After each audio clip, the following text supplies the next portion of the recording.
ചാലക്കുടിയിലെ beauty parlour ഉടമ Sheela സണ്ണിയെ പ്രതിയാക്കി register ചെയ്ത വ്യാജ ലഹരി കേസിന്റെ വിചാരണയിൽ നിർണായക നടപടി. കേസിൽ സ്പെഷ്യൽ പ്രോസിക്യൂട്ടറായി അഡ്വക്കേറ്റ് കെ.ബി. സുനിൽകുമാറെ നിയമിച്ച് സർക്കാർ ഉത്തരവിറക്കി. ഷീല സണ്ണിയെ പ്രതിസ്ഥാനത്ത് നിന്ന് ഒഴിവാക്കിയതിന് പിന്നാലെ മറ്റു രണ്ടുപേർക്കെതിരെ കുറ്റപത്രം സമർപ്പിച്ച കേസാണ് നിലവിൽ ഇരിങ്ങാലക്കുട അഡീഷണൽ ജില്ലാ കോടതിയുടെ പരിഗണനയിലുള്ളത്.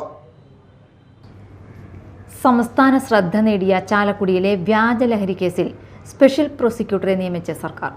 തൃശൂർ ജില്ലാ മുൻ ഗവൺമെന്റ് പ്ലീഡറും പബ്ലിക് പ്രോസിക്യൂട്ടറുമായിരുന്ന അഡ്വക്കേറ്റ് കെ.ബി. സുനിൽകുമാറിനെയാണ് കേസിൽ സ്പെഷ്യൽ പ്രോസിക്യൂട്ടറായി നിയമിച്ചത്.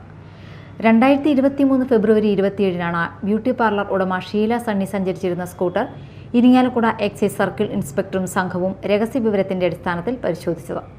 പരിശോധനയിൽ ലഹരി വസ്തു കണ്ടെത്തിയെന്നാരോപിച്ച് Chalakudy excise crime number 5/2023 case register ചെയ്യുകയും ഷീല സണ്ണിയെ അറസ്റ്റ് ചെയ്ത് ജയിലിലടയ്ക്കുകയും ചെയ്തു. തുടർന്ന് ഷീല സണ്ണിയുടെ ഭർത്താവ് എക്സൈസ് കമ്മീഷണർക്ക് നൽകിയ പരാതിയുടെ അടിസ്ഥാനത്തിൽ അന്വേഷണം എക്സൈസ് ക്രൈംബ്രാഞ്ച് ഏറ്റെടുത്തു. ശാസ്ത്രീയ രാസപരിശോധനയിൽ പിടിച്ചെടുത്ത വസ്തുവിൽ ലഹരിയുടെ സാന്നിധ്യം കണ്ടെത്താനാകാതിരുന്നതോടെ ഷീല സണ്ണിയെ പ്രതിസ്ഥാനത്ത് നിന്ന് ഒഴിവാക്കി 2023 ഡിസംബർ 7-ന് കോടതിയിൽ റിപ്പോർട്ട് സമർപ്പിച്ചു.